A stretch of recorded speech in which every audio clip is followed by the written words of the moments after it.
지역의 현안을 시시각각 다뤄보는 헬로 이슈 토크 시간입니다. 전남은 일자리와 미래산업 육성을 목표로 2020년 예산안을 역대 최고인 8조 원이 넘는 예산안을 편성해 도의회에 제출했는데요. 한근석 전남도의회 예산결산 특별위원회 부위원장 전화 연결해 이야기 나눠보겠습니다. 안녕하십니까?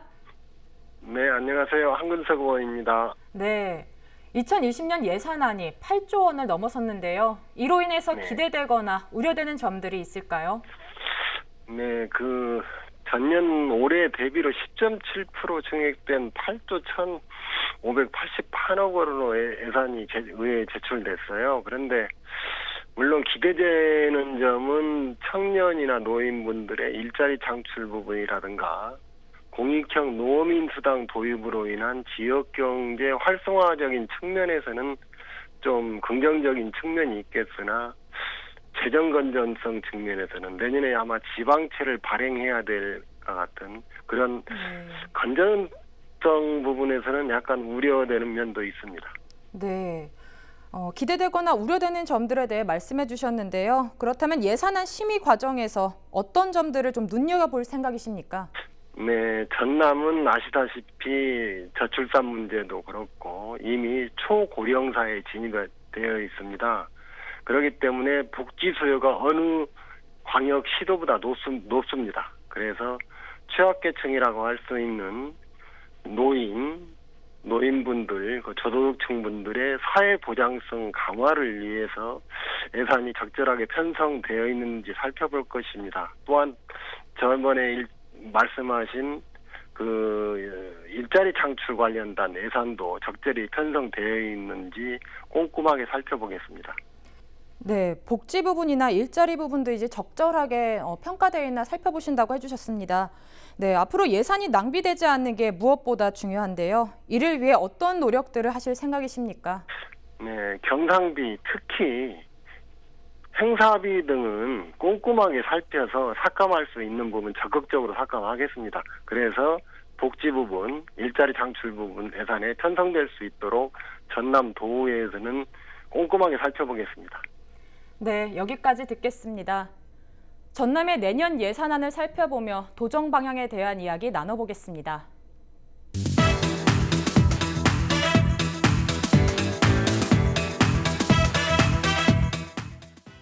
네, 전라남도가 2020년 예산안으로 지난해보다 10.7% 늘어난 8조 1,588억 원을 의회에 제출한 상황이죠. 네, 지난 10월에 우리 도 역사상 최초로 8조 원이 넘는 추경 예산을 편성한 바 있는데 본 예산으로는 이제 처음으로 8조 원이 넘는 예산을 편성하게 됐습니다. 그래서 2019년보다 10.7% 증액된 8조 1,588억 원을 편성해서 도의회에 제출을 했습니다. 예.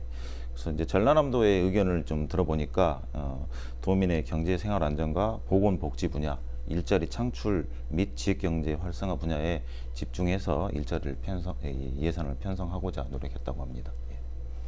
네, 예산안 편성안에 대해서 말씀해 주셨는데요. 어떻습니까? 평가해 보면은 좀 잘 된 것 같습니까? 어제 그렇지 않아도 도의회 지인 통신을 통해서 좀 들었던 얘기가 있는데요. 물론 절대적 금액은 많이 상승을 했습니다. 한 8천억 원 이상이 상승을 했으니까요. 그런데 세부 내용을 살펴보면 대부분이 그러니까 국비의 증가 또는 국비와 매칭되는 도비의 증가 사업이 많습니다. 이 부분은 SOC 사업이라든지 중앙에서 하는 공모 사업들이 증가하면서 그 부분이 좀 증가해서 전체 좀 금액이 상승한 거고요. 그런데 과연 도민들이 그런 부분에서 정말 피부로 느끼는 사업일까라고 질문하면 그것보다는 도 자체적으로 발굴한 도 자체 사업, 이색 사업들이 도민들에게는 작지만 더 많이 다가올 거다. 그렇게 보면 조금 아쉬운 점은 있더라라가 좀 도의회에서 좀 평가를 했던 내용이기도 합니다. 저는 일단 먼저 좀 칭찬을 해주고 싶은데 네. 사실은 저희 전남도의 여건이 재정 자립도가 낮다 보니까 자체적으로 할 수 있는 사업이 그렇게 많지는 않고 그렇다 보면 이제 어떤 사업을 하려면 국비를 많이 확보해야 되는 무조건 국비를 많이 확보해야 되는 상황인데 제가 이제 얼마 전에 듣기로 전라남도 1년 예산이 5조 원대도 있고 6조 원대를 돌파한 것도 불과 몇 년 전이었는데 이제 7조, 8조까지 이렇게 규모가 굉장히 급속하게 늘어난 것은 그래도 지역의 좀 정치인들이 그 역할을 좀 해준 것 아닌가. 우리가 이제 또 여당 국회의원이 있는 지역이기 때문에 그 부분 때문에 예산을 갈수록 좀 많이 확보한 측면은 좀 잘했다고 좀 칭찬을 해줄 만하다. 예, 예, 저는 그런 얘기를 드리고 싶습니다. 그 부분에서는 동의를 해요. 사실은. 그런데 앞서서 말씀드린 것처럼 내년도 예산이 한 7,897억, 그러니까 한 8천억 가까이 늘었는데 그 중에서 보면 국고 보조 사업이 한 4,594억이 들었고요. 또 하나는 국비 도비 부담에 증가한 부분이 773억. 그 다음에 소방직 공무원이 증가하면서 특별회계 증가한 게 359억. 이렇게 보면 사실 일반적인, 그러니까 순수 증가라고 느끼기에 주민들이 느끼기에는 8천억보다는 훨씬 적을 거다라는 겁니다. 다만 이제 일부, 그러니까 농수산 분야라든지 몇 개 분야에 있어서는 이색 사업들이 들어가면서 좀 피부로 느끼는 사업도 있겠지만 그렇지 못한 거는 아마 SOC 사업이라든지 기초생활보장이라든지 복지 쪽에 많이 편중돼서 이런 부분 예산이 증가가 되지 않았나 그렇게 보입니다. 네, 두 분의 2020년 예산안 평가에 대해서 이야기를 들어봤습니다. 네, 아직까지 예산안이지만 통과가 된다면 전남 최대의 규모입니다. 네, 그렇기 그렇죠. 때문에 네. 예, 전남의 재정 집행률이나 자립도가 낮은 만큼 높은 예산안이 좋은 것만 아니지 않습니까? 앞서서 말씀드렸는데 일단은 그 변호사님도 말씀하셨는데 전라남도가 국비를 많이 따왔다. 이거는 상당히 고무적인 건 합니다. 왜냐하면 재정 자립도가 낮으니까 우리가 세금을 걷어서 우리가 돈을 마련하기가 힘들어요. 전라남도가 한 20% 내외, 그다음 시군은 뭐 10몇 프로 내외가 대부분입니다. 몇 개 시를 제외하고는. 그 이야기는 뭐냐면 실질적으로 자체 재정 자립도를 가지고는 공무원들 월급이라든지 기관을 운영하는 것조차도 힘든 상황이다. 그러면 나머지는 외부에서 들여와야 하는 상황이고 그게 국비 사업인데요. 여기서 좀 바라봐야 할 게 뭐냐면 재정 집행률이라는 거예요. 꼭 이게 집행률이 높다, 이것이 좋다라고는 볼 수는 없습니다. 왜냐하면 지금 현 정부에서도 경제가 침체되니까 침체된 경제를 활성화시키기 위해서 자꾸 그러니까 일반 사회 경기가 기업이 투자를 하게 하는 것보다는 재정 집행을 많이 늘려서 하겠다라는 의도거든요. 그래서 지자체 재정 집행률을 높여라, 조기 집행하라라고 하고 있는데 실제 현 시점에서 보면 전라남도의 재정 집행률, 지자체 재정 집행률이 전국적으로 가장 낮은 편입니다. 60%, 70% 지자체마다 다른데 과연 앞으로 한 달, 두 달 남겨놓고 과연 100% 집행하겠느냐라는 문제. 두 번째, 30% 상당의 재정을 갖다가 한 달, 두 달 만에 소위 말하는 쏠림 현상이 벌어지면 과연 누가 이거를 좀 제대로 평가하고 제대로 됐다고 할 수 있겠느냐, 좀 이런 문제도 좀 있을 것 같습니다. 예, 그러니까 말씀하신 바와 같이 이제 예산은 사실은 국비 예산 등을 많이 확보가 돼서 이제 쓸 수 있는 사업 같은 게 많이 있는데 재정 자립도가 낮은 만큼 사실은 재정 자립도가 낮으면 국가 중앙의 통제를 많이 받거든요. 그래서 예산을 지역의 특색에 맞게 이렇게 집행을 할 수 있어야 되는데 그게 아니라 이제 국가에서 허가를 얻어서 사용하는 부분입니다. 그래서 어떻게 보면 재정의 자율성이 좀 낮다고 볼 수 있죠. 그러니까 우리 지역에 맞는 그런 특색에 맞는 사업들을 지자체가 자율적으로 해야 되는데 거기에 있어서 어느 정도 좀 한계가 있습니다. 그래서 이제 이런 부분은 재정 자립도를 궁극적으로 높여야 되겠지만 사실은 전남에 가진 여건상 이거를 단기간에 올리는 거는 쉽지는 않은 것 같고 어느 정도 한계가 있는 것 같습니다. 그리고 이제 재정 집행률 같은 경우로 보면 사실은 이제 정부에서 지자체 이제 경기 활성화 책으로 해서 집행률을 높여라. 거기에 따른 인센티브도 주고 지금 페널티도 주고 있습니다. 그래서 전남을 보면 전남 도 단위는 그래도 어느 정도 지금 한 달 반 정도 남았는데 집행이 되고 있는데 기초 지자체들이 이게 집행률이 낮습니다. 근데 이런 걸 보면 사실은 뭐 예산을 책정해서 그걸 받아왔는데 거기에 맞게 이제 사업을 시행을 못한 거거든요. 이제 그 부분을 보면 좀 아쉽지만 그럼 관련 공무원들이 이런 사업 등을 더 홍보를 하고 알리고 또 민간도 참여를 해서 이 책정된 예산을 사용을 해야 되는데 그렇지 못하고 지금 집행이 안 되고 있는 부분이에요. 일선 뭐 시군이나 도에서 보면 어떤 사업들이 뭐 30억이 책정이 돼 있는데 공모를 아무리 해도 뭐 한두 군데만 공모를 하고 주고 싶어도 이걸 사용하고 싶어도 사용하지 않는 사례가 많이 발생한다고 합니다. 그러니까 이 부분은 좀 일선 공무원들이 좀 더 열심히 좀 홍보도 하고 민간에서도 좀 참여를 하고 해야 될 것 같습니다. 이게 사용하지 않으면 뭐 2월 불용액으로 해서 넘어가고 그럼 내년도 예산에 반영이 돼가지고 이 부분은 예산 줘도 안 쓰는데 앞으로 이제 이렇게 삭감이 되는 부분이거든요. 그래서 이 부분은 상당히 좀 지자체에서 좀 높일 필요가 있다고 봅니다. 그 부분에서 한 가지 좀 짚고 넘어갈 네. 게 있는데요. 뭐냐면 앞서서 전라남도의 예산이 8조 원 시대를 열게 될 예정이다라고 했고 그거에 중차대한 역할을 한 게 국고 지원 사업이라든지 중앙 공모 사업의 증가가 큰 역할을 했다라고 했어요. 근데 최근에 중앙 공모 사업의 특징을 보면 예전처럼 단순하게 뭐 SOC 사업이나 뭐 도로나 항만 등을 건설하는 뭐 그쪽에 직접적인 투자보다는 주민들이 참여하는 주민 참여형 사업에 대한 사업 확대가 엄청나게 많습니다.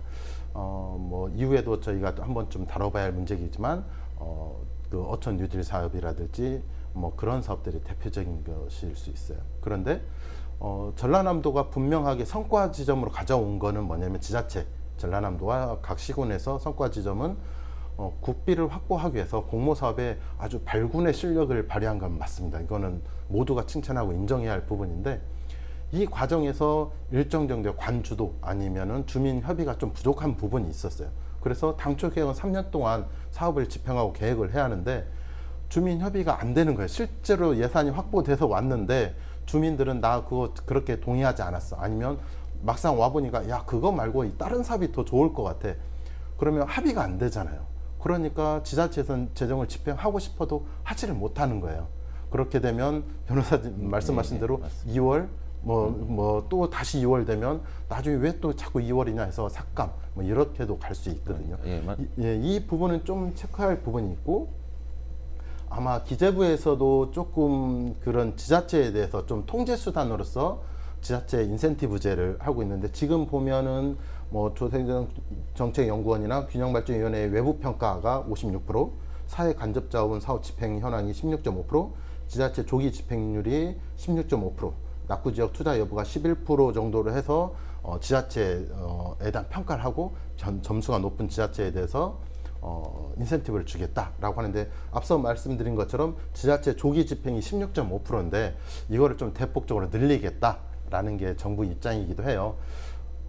이게 대폭 증가하려면 제가 보기에는 공모 과정에서부터 중앙정부에서 충실하게 주민과 협의 과정이라든지 내용 주민 참여라든지 준비 정도에 대해서 서류 검사가 아니라 정말 이것들을 협의하고 됐는지에 대해서 명확하게 짚는 게 중요하지 너네들 안 했으니까 그 페널티 주겠다 이런 것보다는 그런 자체 검증 노력이 더 필요하지 않을까 보입니다.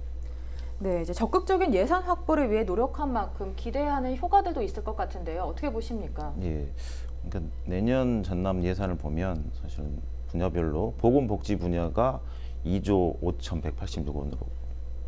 186억 원으로 34%, 그다음에 농림해양축수산 분야가 1조 4,698억 20% 정도 책정이 되어 있습니다. 가장 중요한 부분에 책정이 되어 있고 나머지 또 전라남도에서 역점을 둔 게 일자리 경제하고 관광문화예술체육진흥 분야거든요. 그래서 일자리 경제 분야는 전년도보다 49%가 증액이 됐고 관광문화예술체육진흥 분야는 20%가 증액이 되어 있습니다. 그래서 이제 제가 봤을 때는 이게 전라남도가 좀 집중해서 했다는 일자리 경제 분야와 관광문화예술 체육진흥 분야에서 조금 힘을 발휘해서 이 관련 산업이 좀 성장하는 계기가 돼야 되지 않을까 싶습니다. 네, 기대 효과에 대해서 또 어떻게 보십니까? 실질적으로 앞서 말씀드린 것처럼 사실 많은 부분에 그러니까 전라남도뿐만 아니라 전국 지자체의 공통된 특징인데요.